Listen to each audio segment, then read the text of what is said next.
दर्शकों, हिंदू धर्म के लगभग सभी श्रद्धालु महाशिवरात्रि को बड़े ही धूमधाम से मनाते आए हैं।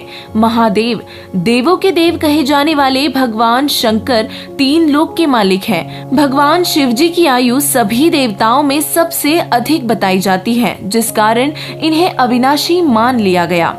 हिंदू धर्म के श्रद्धालुओं का मानना है कि भगवान शिव जी की पूजा करने से पाप नाश हो जाते हैं और मृत्यु के उपरांत स्वर्ग प्राप्ति होती है। शिवरात्रि पर शिव जी के लिए व्रत रखने से मोक्ष मिलता है और ये केवल श्रद्धालुओं की श्रद्धा है, परंतु वास्तविकता कुछ और है, जिसका भेद जगत गुरु तत्वदर्शी संत रामपाल जी महाराज जी ने अपने सत्संग प्रवचनों में दिया है। दर्शकों, संत रामपाल जी महाराज जी ने हमारे सभी सदग्रंथों से हमें बताया है कि शिवरात्रि मनाना व शिवरात्रि पर की गई सभी धार्मिक व अन्य क्रियाएं शास्त्र विरुद्ध होने से व्यर्थ हैं और इन सभी को हम लाख बार भी क्यों न कर ले, परंतु भगवान शिव को प्रसन्न नहीं कर सकते।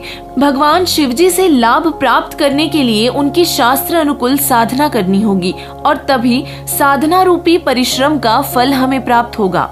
भगवान शिव की स्थिति से हिंदू समाज के बहुत कम लोग परिचित हैं, जिसके विषय में संत रामपाल जी महाराज जी ने शिव पुराण व श्रीमद् भगवत देवी महापुराण से प्रमाण देकर बताया है कि भगवान शिव तीन लोक में एक विभाग के भगवान हैं। तमोगुण युक्त भगवान शंकर का नियमित कार्य संहार करना है और वे अपने अधिकतर समय समाधि में रहते हुए अपने श्वासों को सूक्ष्म करते हैं, जिससे इनकी आयु सभी देवी देवताओं में सबसे अधिक है। तीन लोक के भगवान होने के बावजूद भगवान शिव पूर्ण परमात्मा नहीं है। ये अजर अमर अविनाशी नहीं है, इनका भी जन्म और मृत्यु होता है। सबसे लंबी आयु वाले भगवान शिव की दीर्घ आयु का राज उनका समाधि लगाकर श्वासों को सूक्ष्म करना है। श्रीमद् भगवत देवी महापुराण के तीसरे स्कंद के पृष्ठ 123 पर संत रामपाल जी महाराज जी ने प्रमाणित करके दिखाया है कि भगवान शिव जन्म व मृत्यु में है।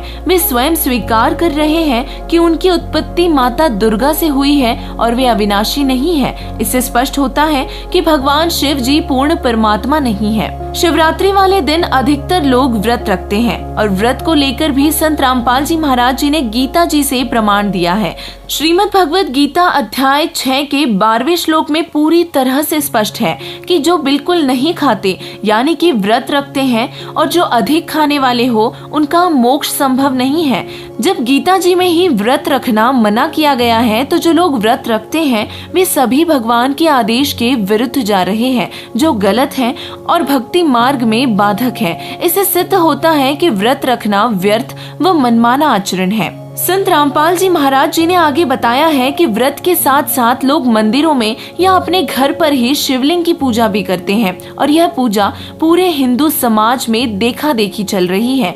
इस पूजा का विवरण ना तो किसी वेद में है और ना ही गीता जी में है। इस शास्त्र विरुद्ध पूजा को करने से साधक को कोई लाभ नहीं हो सकता। इससे सिद्ध होता है कि ये पूजा व्यर्थ है, अनुत्तम है और शास्त्र विरुद्ध है। सदग्रंथों से मिले प्रमाणों ने स्पष्ट कर दिया कि ये सब व्यर्थ पूजा है। व्रत रखना, शिवलिंग पूजा करना व भांग पीना तीनों ही मनमाना आचरण होने से शास्त्र विरुद्ध है और शास्त्र विरुद्ध साधना करने से साधक को कोई लाभ नहीं होता। संत रामपाल जी महाराज जी ने ग्रंथों से प्रमाणित करके बताया है कि भगवान शिव की उत्पत्ति माता दुर्गा व सदाशिव यानी कि ब्रह्म काल से हुई है। ब्रह्म जिसे काल भी कहते हैं और 21 ब्रह्मांडों का मालिक है, जो नाशवान है। गीता अध्याय 15 श्लोक 16 और 17 में तीन प्रभु के विषय में बताया है। क्षर पुरुष जिसे ब्रह्म अर्थात काल भी कहते हैं, जो 21 ब्रह्मांडों का मालिक है।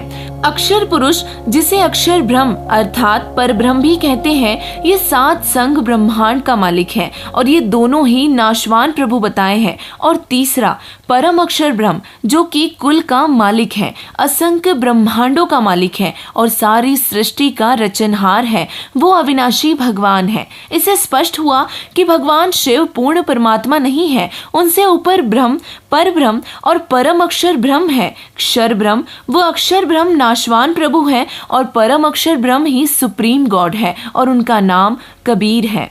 जगत गुरु तत्वदर्शी संत रामपाल जी महाराज जी ने सभी धर्मों के सदग्रंथों से पूर्व ही प्रमाणित कर दिया है कि बनारस के काशी में प्रकट हुए जुल्हा कबीर के नाम से जाना जाने वाला एक गरीब व्यक्ति वास्तव में असंख्य ब्रह्मांड का मालिक है, पूर्ण ब्रह्म है, जो हर युग में एक आम व्यक्ति की लीला करते हुए तत्व ज्ञान का प्रचार करते हैं। जिस प्रभु की भक्ति स्वयं भगवान शिव भी करते हैं, उसकी भक्ति करने से ही हमें संपूर्ण लाभ होगा। तो आप सभी से निवेदन है कि पूर्ण परमात्मा कबीर साहिब जी व पूर्ण संत सदगुरु रामपाल जी महाराज जी की शरण में आने से आपको वो सही भक्ति विधि प्राप्त होगी जिसके करने से भगवान शिव व अन्य देवी देवता हमें सभी तरह के लाभ देंगे। ये सभी लाभ प्राप्त करने के लिए जल्द ही सदगुरु रामपाल जी महाराज जी से नाम दीक्षा ले और अपना कल्याण करवाएं। धन्यवाद।